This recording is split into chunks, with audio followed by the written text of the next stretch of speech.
नमस्कार, आप देख रहे हैं Next9 न्यूज पॉलिटिकल बाइट और आपके साथ मैं हूं क्रांति सिंह। राहुल गांधी का एक वीडियो इन दिनों सोशल मीडिया पर खूब तेजी से वायरल हो रहा है। जिस वीडियो के माध्यम से वो प्रधानमंत्री नरेंद्र मोदी के खिलाफ बोल रहे हैं, उनके ऊपर गुस्से से भड़क रहे हैं। क्या कुछ कह रहे हैं राहुल गांधी, जानने के लिए देखिए हमारी एक खास रिपोर्ट। जब बीजेपी के नेता खड़गे जी की हत्या करने की बात करते हैं तो प्रधानमंत्री एक शब्द नहीं कहते हैं। ದುರಂತ ಅಂದ್ರೆ ವಿಷಾದ ಅಂತ ಹೇಳಂದ್ರೆ ಬಿಜೆಪಿಯ ನಾಯಕರೊಬ್ಬರು ನಮ್ಮ ರಾಷ್ಟ್ರೀಯ ಅಧ್ಯಕ್ಷರಾದಂತ ಮಲ್ಲಿಕಾರ್ಜುನ್ ಖರ್ಗೆ ಅವರನ್ನ ಅವರ ಕುಟುಂಬವನ್ನ ಹತ್ಯೆ ಮಾಡುವಂತ ಮಾತಾಡಿದಂತ ಸಂದರ್ಭದಲ್ಲೂ ಕೂಡ ಪ್ರಧಾನಮಂತ್ರಿ ಅವರು ಒಂದು ಅಕ್ಷರವನ್ನು ಕೂಡ ಹೇಳೋದಿಲ್ಲ। और हमें आतंकवाद के बारे में बताते हैं, ಆದ್ರೆ ನಮ್ಮನ್ನ ಆತಂಕವಾದಿಗಳು ಅಂತ ಹೇಳಿ ಅವರು ಕರೀತಾರೆ। कांग्रेस पार्टी के नेता, 2 प्रधानमंत्री और 1 चीफ मिनिस्टर आतंकवाद के कारण मारे गए, शहीद हुए। ಭಾರತದಲ್ಲಿ ಇಬ್ಬರು ಪ್ರಧಾನಮಂತ್ರಿಗಳು ಮತ್ತು ಒಬ್ಬರು ಮುಖ್ಯಮಂತ್ರಿಗಳು ಕಾಂಗ್ರೆಸ್ನವರು ಈ ರಾಷ್ಟ್ರಕ್ಕೋಸ್ಕರ ಪ್ರಾಣ ತ್ಯಾಗ ಮಾಡಿದ್ದಾರೆ, ಹತ್ಯೆ ಆಗಿದ್ದಾರೆ ಅನ್ನೋದನ್ನು ಕೂಡ ಮರಿಬಾರದು। प्रधानमंत्री जी, मेरे परिवार के 2 सदस्य शहीद हुए हैं। ಪ್ರಧಾನಮಂತ್ರಿಗಳೇ, ನಿಮ್ಮ ಗಮನಕ್ಕೆ ನಾನು ತರಲಿಕ್ಕೆ ಬಯಸ್ತೇನೆ, ನನ್ನ ಕುಟುಂಬದ ಇಬ್ಬರು ಸದಸ್ಯರು ಈ ದೇಶಕ್ಕೋಸ್ಕರ ಹುತಾತ್ಮರಾಗಿದ್ದಾರೆ। आप मुझे आतंकवाद के बारे में कैसे सिखाओगे? ನೀವು ನನ್ನ ಬಗ್ಗೆ ಆತಂಕವಾದ ವಿಚಾರದಲ್ಲಿ, ಭಯೋತ್ಪಾದಕ ವಿಚಾರದಲ್ಲಿ ಹೇಗೆ ಹೇಳಲಿಕ್ಕೆ ಸಾಧ್ಯ? आप तो 24 घंटा सिक्योरिटी पीछे छुपे रहते हो। ನೀವಂತೂ ದಿನದ 24 ಗಂಟೆನೂ ಕೂಡ ತುಂಬಾ ರಕ್ಷಣೆಯಲ್ಲಿರುವಂತವರು। जनता के बीच में आओ, जनता के साथ चलो। ನೀವು ನಾನು ಆಹ್ವಾನ ಮಾಡ್ತೇನೆ, ನೀವು ಜನಗಳ ಮಧ್ಯೆ ಬನ್ನಿ, ಜನಗಳ ಮಧ್ಯೆ ಓಡಾಡಿ ಅಂತೇಳಿ ಪ್ರಧಾನಿಯವರನ್ನ ಆಹ್ವಾನ ಮಾಡ್ತೇನೆ। और आपके नेता, जब हमारे नेता खड़गे जी की हत्या करने की बात करते हैं तो इसके बारे में आपको बोलना चाहिए।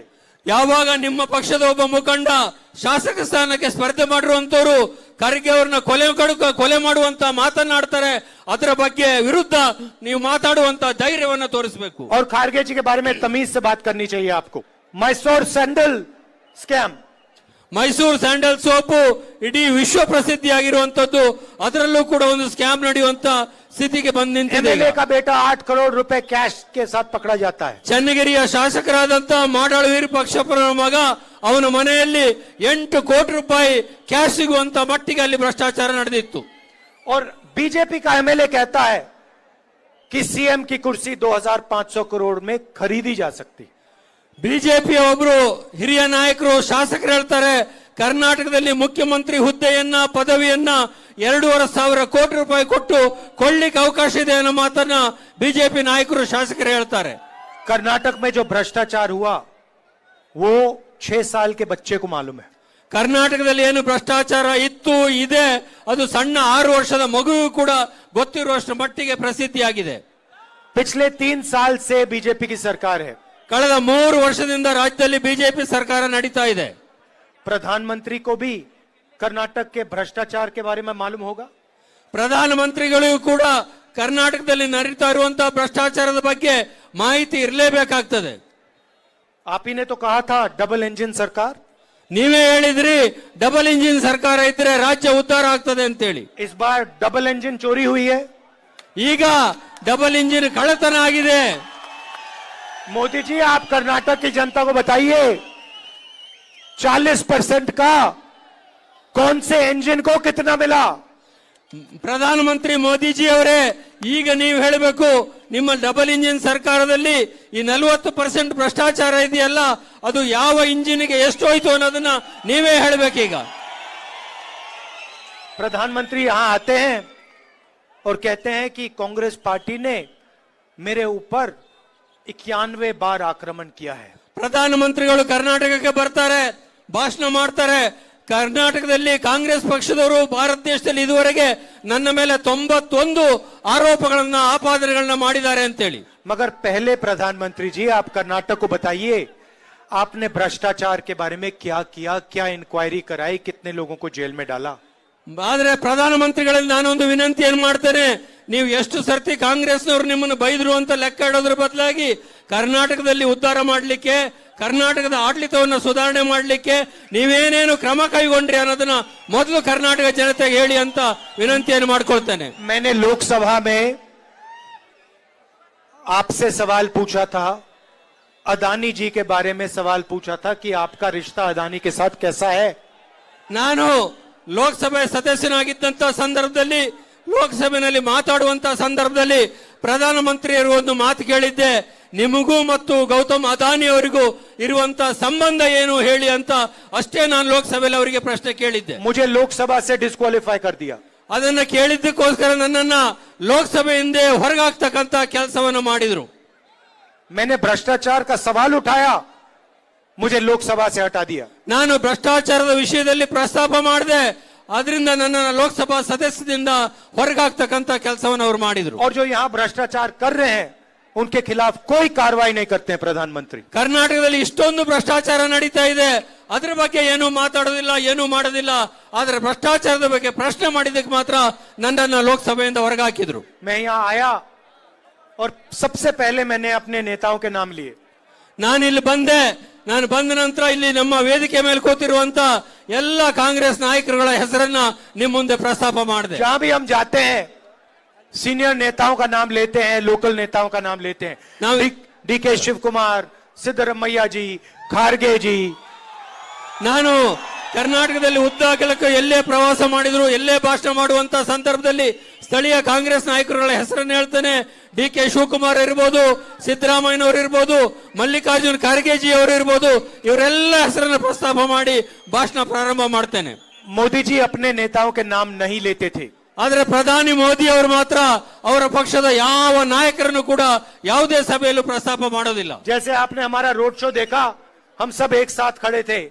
ನೀವು ಈಗ ನಾನು ಬಂದಂತ ರೋಡ್ ಶೋದಲ್ಲಿ ನೋಡಿದ್ರಿ, ನನ್ನೊಟ್ಟಿಗೆ ಉಳಿದಂತ ಎಲ್ಲಾ ನಾಯಕರುಗಳು ಕೂಡ ನನ್ನೊಟ್ಟಿಗೆ ಇದ್ರು. ಅವರು मोदी जी के रोड शो में बोम्मई जी को, येदुरप्पा जी को उठा के बाहर फेंक देते हैं।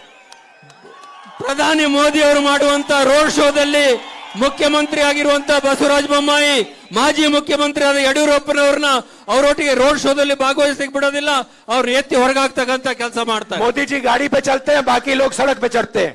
ಮೋದಿ ಅವರು ರೋಡ್ ಶೋನಲ್ಲಿ ವಾಹನದ ಮುಖಾಂತರ ಹೋಗ್ತಾರೆ, ಬೇರೆಯವರೆಲ್ಲ ನಡ್ಕೊಂಡು ಹೋಗುವಂತ अच्छा, ಸ್ಥಿತಿ. मैं अपने आप से एक सवाल पूछ रहा था कि ये होता क्यों है। ನಾನು ನನ್ನಲ್ಲೇ ಒಂದು ಪ್ರಶ್ನೆಯನ್ನು ಕೇಳೋಕೆ ಪ್ರಯತ್ನ ಮಾಡಿದೆ, ಇದೆಲ್ಲ ಯಾಕೆ ಆಗ್ತಾ ಇದೆ ಅಂತೇಳಿ. दो चीजें हो सकती हैं। ಎರಡು ವಿಷಯ ಸಾಧ್ಯತೆ ಇದೆ. एक तो नरेंद्र मोदी जी सिर्फ नरेंद्र मोदी को देखना चाहते हैं।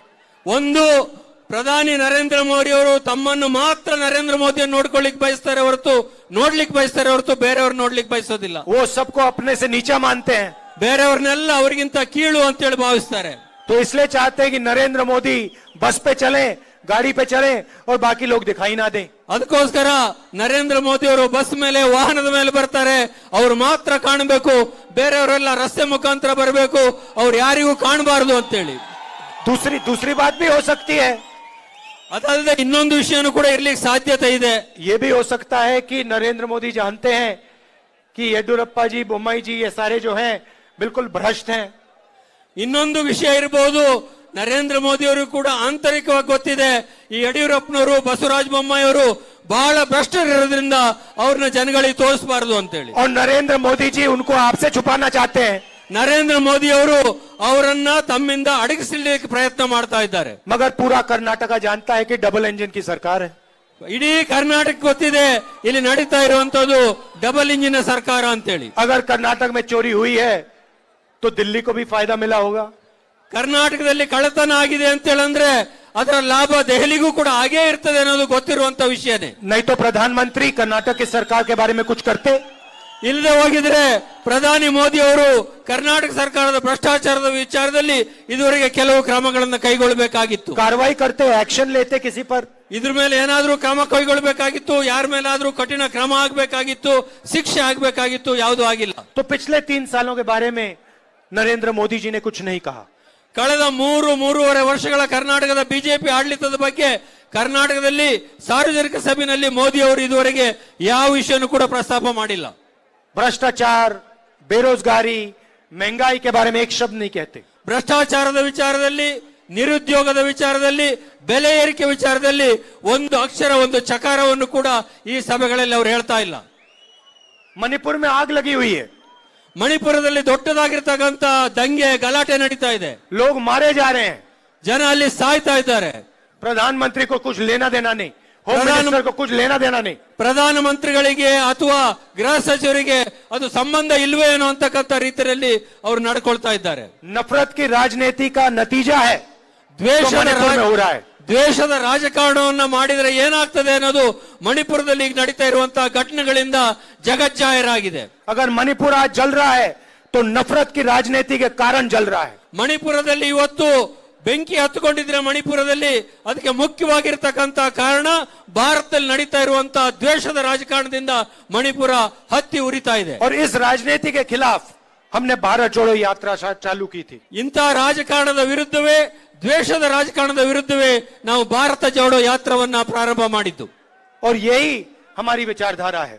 ಇದೇ ನಮ್ಮ ವಿಚಾರಧಾರೆ, ಮುಖ್ಯವಾಗಿರ್ತಕ್ಕಂಥ ವಿಚಾರಧಾರೆ।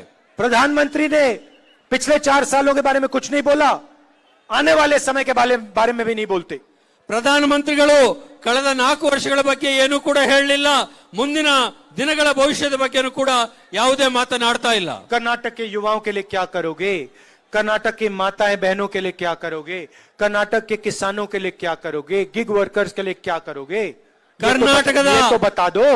ಕರ್ನಾಟಕದ ಯುವಕರಿಗೋಸ್ಕರ ಏನ್ ಮಾಡ್ತೀರಿ, ಕರ್ನಾಟಕದ ಮಹಿಳೆಯರಿಗೋಸ್ಕರ ಏನ್ ಮಾಡ್ತೀರಿ, ಕರ್ನಾಟಕದ ರೈತರಿಗೋಸ್ಕರ ಏನ್ ಮಾಡ್ತೀರಿ, ಕರ್ನಾಟಕದ ಮಕ್ಕಳಿಗೋಸ್ಕರ ಏನ್ ಮಾಡ್ತೀರಿ, ಕರ್ನಾಟಕದ ಜನಸಾಮಾನ್ಯರಿಗೋಸ್ಕರ ಏನ್ ಮಾಡ್ತೀರಿ ಅನ್ನೋದನ್ನ ಕನಿಷ್ಠ ಚುನಾವಣೆ ಸಂದರ್ಭದಲ್ಲಾದ್ರೂ ಹೇಳಿ ಅಂತೇಳಿ ನಾನು ಅವ್ರನ್ನ ಒತ್ತಾಯ ಮಾಡ್ತೇನೆ।